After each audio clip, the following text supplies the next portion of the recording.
This is other state champ Alex Thompson. This is Josh Elwer from the University of Northern Iowa, and you're listening to Potentially Dangerous on IA Russell. Hey, is this heaven?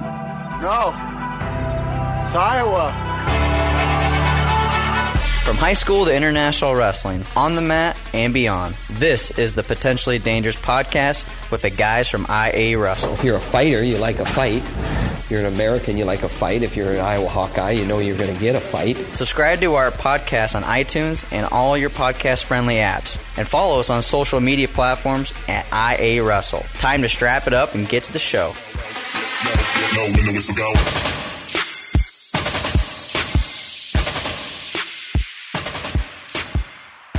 Welcome back to Potentially Dangerous Podcast. I am Ross Bartachek, and I got a very special guest with me today. He's out of Pennsylvania. We got Jarod Verkleeren on the line. How you doing, Jarod? I'm doing good. Awesome. Well, for fans that don't know, Jarod's coming off a pretty big weekend. He's ranked number 2 in the nation at 145 pounds, and he recently gave his verbal commitment to the Iowa State Cyclones. Jarod, how you feeling after making that big decision?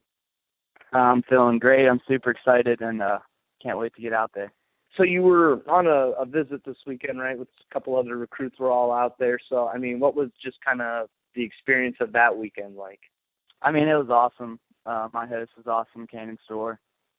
So we wrestled a couple years back, and just the guys out there are awesome. I clicked with all of them. The coaches, even their parents are awesome. So it just was an awesome place to be. And, you know, so some of those other guys, you were one of 3 commits this weekend. It was Jake Alar of Minnesota, and then I hope I'm going to say his name right, Anthony Manatona out of California. Mantanona. Yep. See, I knew I'd get it wrong. We're kind of known for kind of messing up names. But so the 3 of you guys commit. I mean, how much did you know those other 2 guys before they came in this weekend? I wrestled Anthony at Fargo a couple years back. And Jake O.R., I haven't met him before, but they're great guys, and they're going to do big things at Iowa. So you guys are all in there, and at what moment were you guys all sitting there and just kind of knew that Iowa State was going to be your future home? I mean, that's pretty big to have all 3 of you guys reach that conclusion at the same time. Yeah, well, we weren't in the room together, so I kind of knew. I actually had no idea that I was going to be committing this week. I planned on taking all my visits to other schools just to get that clarity. But I couldn't imagine myself at any other school than Iowa State, being coached by the Paulsons, Jackson, and Escobedo. Just felt like the perfect fit. And so I went in. Alar was in there for like 2 hours. And he came out, and he wanted to discuss it with his dad. Then we went to eat, and I came back. It was time for my meeting. They were discussing everything, and, I just committed right then and there. Barely any words were said, and it was pretty awesome seeing Coach Jackson jump up, super excited about my commitment. And so it was awesome. My mom was super shocked, too, and it was just a good time. How long has Iowa State kind of been on your radar, though? They've been on the radar since I won Worlds last year. So Trent Paulson's been contacting me pretty fluently. And, they've been one of my top schools for a while now. Okay. So, I mean, just kind of looking at this class now, and even including some of those guys from the 2016 class, I mean, you had Gomez, Parker, Storr, yourself, Colbray, Gannon Gremmel, Jake Alar. Vega. I mean, yeah, Vega. I mean, you had so many guys in the finals. I mean, that was kind of a big deal. And now we look forward to this weekend, and 3 of you guys were still in the Fargo finals yourself this last year. So looking back on that tournament, I mean, how big was 2016 Fargo going to be for the Cyclones going forward? Yeah, so for me, it was pretty big because I have international dreams to compete on freestyle level, win Olympics and world titles. So if those guys are winning it and they're going to stay into the program like that, I just think it'll be easier for me to accomplish my goals that way. And so they're all good at freestyle, and it's going to transfer over to folk style. And it's just a great team coming in. super excited. Maybe shocked about our commitments, I'm not sure, but we're going to do some big things. Well, I think it was kind of surprising just to see. I mean, there's just been so many of you, and you know, not to put anybody down. That's not how this should be taken. But you know, Ian Parker. I think people that listen to this podcast regularly know how much we love Ian. But him making the finals at Fargo was kind of was a big surprise, and just the amount that you guys performed at Fargo. So I think the momentum just keeps continuing to build. I think you guys he was never really a Fargo finalist before, so that just proves that the coaches just added to him right there, and that's what I'm excited about. I feel I haven't reached my full potential yet, and Ian's a tough dude, and he's going to do big things as well. I'm super excited for his future, and he looked great at Fargo. He was pretty dominant, taking out Lamont in the finals, and the coaches, they're great coaches. You couldn't ask for any better coaches. The Olympic gold medalists teaching every day. How much better could it get? Exactly. So speaking on that a little bit more, Cyclone Wrestling Club's obviously kind of gaining some momentum ever since Coach Jackson got that really, he re-energized it there. So, the Cyclone Wrestling Club is something you're really looking forward to there in the future then, I'm assuming? Yeah, I'm super excited about that. I'm going to definitely continue to stay there probably after I graduate college as well, yeah. Sure. And you kind of already hit on a little bit, your host this last weekend, Kanan Story, he's a guy that you've wrestled before in the UWW Cadet Finals 2 years ago now. Going back, did you think, wrestling with Kanan back then that maybe someday he could be on your team? No, I never thought about that, actually.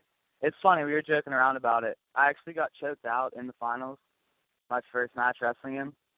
And yes, we were just messing around about that. But now he's a great kid and super talented, so I'm excited to be his teammate now. Absolutely. And, of course, winning those finals against him, I'm sure you kind of like to rib him a little bit for that. But by winning those, you got to go wrestle for a cadet world title.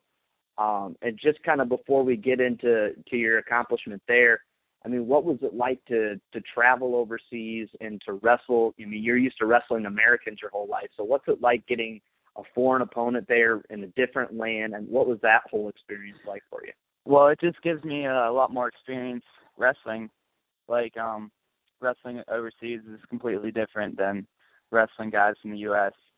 They got a different feel and everything, so just getting that feel the past 2 years. I made a cadet world team 3 years ago, and I made one last year, so getting that feel really is beneficial for my future goals of being an Olympic champion and world champion. And not a lot known about how our cadet team would perform that year, so it was kind of like you came out of nowhere there, but I think everyone knows how good the Young Guns program is at producing you guys. Just what was going through your head before that tournament and going into your finals match? What was your mindset? What were you thinking about?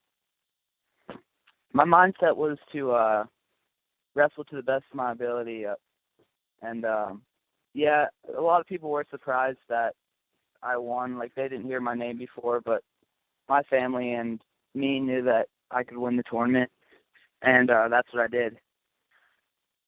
Absolutely. Yeah, you dominated with that leg lace. So you win that world title. You come home. What was kind of like the reception like then? Now that you're a world champ, you got a little bit. You kind of got a title to your name now. So what was that like coming home with that kind of accomplishment? Yeah, things definitely changed after that. It's almost like if you wrestle a match, everyone's going to know your name. So there's a lot more hype to every match you wrestle. And everyone knowing your name instead of being under the radar and just wrestling the guys. Sure. It's a lot different, but you got to get used to it. That's right. Every match gets bigger as you go. I kind of hit on this a little bit earlier too. I know you wrestle for Belle Vernon High School out in PA, but you're actually also part of the Young Guns Club, which is probably what you're more famously known as just because that club is so big. John Stripmonitor, they're doing big things out there in PA with that club. So what's one of the things that the strip miners have been able to help you do with your wrestling? With my wrestling, well, the biggest thing would be my mindset. They preach how to live your life the right way. No drugs and alcohol, and just being the best person you can. And I think if you do that, your wrestling will improve as well. Absolutely. I got to opportunity to talk to Jody once. God, kind of stumbling over my words here, but one of the things he told me is he said, teaching his wrestlers to live the right way is just as much, or maybe even more important, as teaching you guys the technique. So is that something that you can really tell that is really important at Young Guns, that living the right way? Yeah, it's super important. They really preach that a lot, so it's drilled into your head that it's very important to live the right lifestyle as a kid and do the right things, and it really does affect the wrestling. So if you make the right choices, it's going to show. And you're I think you're the first young gun to commit out to Iowa State. Do you see something where a pipeline could get formed to where more of your, some of your club mates could maybe work their way into Iowa State? Have you gotten in anybody's ear yet? Definitely. I'm all Iowa State now, so I'll be recruiting some kids for sure. I'm sure Coach KJ, the Paulsons, they love hearing that. And I kind of want to move in a little bit to your high school season. PA's tough. I think a lot of people know that. There's only 2 divisions. It's not easy being a multi-champ out there. And I'm not sure, how big of a touchy topic this might be with you. So you don't have to get into real specifics, but you're yet to win that state title. So, going into your final year, how big of a motivation is that for you right now? It's super motivating. I've been one of the best guys in the state every year, but I've never been able to capture the gold yet. So if I could do it this year, it'd be awesome. Absolutely. And one of the things I think about, I haven't been following the PA high school tournament very long, but Mike Kemmer, a guy that actually beat you one of those your sophomore year, I believe it was. He's at Iowa now. He's probably one of the most talked about, most hyped up freshmen coming into the season, and he only he didn't get his state title until he was a senior. So there's something like how Kemmer was able to, and he had to wait until his senior year to finally get that check off his list. It's something like that in the back of your mind, knowing that you can still get that done this year and go on to bigger and better things. Yeah, it is. It's just reminds me that I haven't reached my full potential yet, and I still got a lot more improvement to do.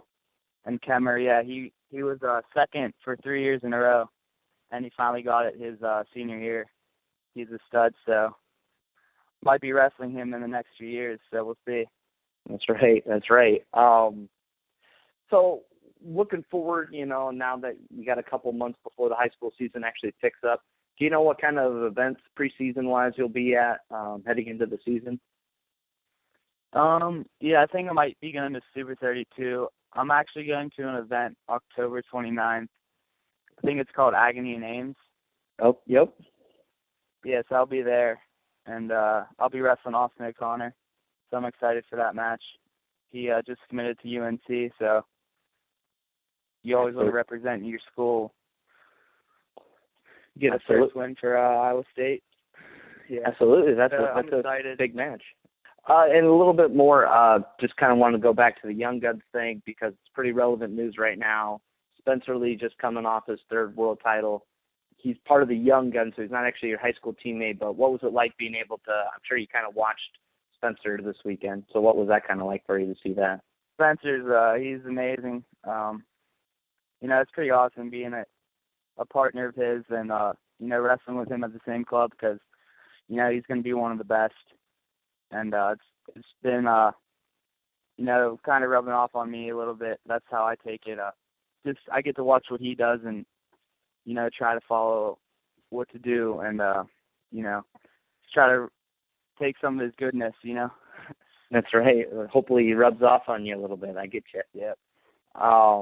So as we kind of wrap up this interview here, who would you say is probably, been a big influence in getting you to this point where you've been able to make your college decision? Now you could just move into your senior season with that weight off your shoulders. So who are some of the big people in your life that, probably should get a mention here from you? Yeah, definitely my mom and my dad. My mom, I probably wouldn't have won a world title without her. She pushed me to go to the world team trials. I didn't even know what it was, and I probably wouldn't have ever went.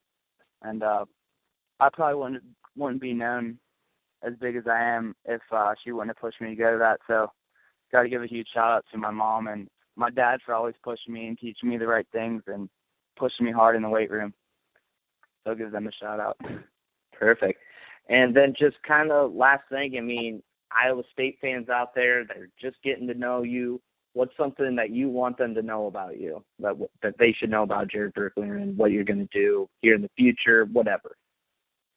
I just want them to know that the program's going to start to rise soon and that they should watch and get ready for big things. That's right. I believe that you guys are, Cyclone Wrestling's testing out some new Twitter slogans. The storm's brewing, storm's coming, storm's rising. Yeah.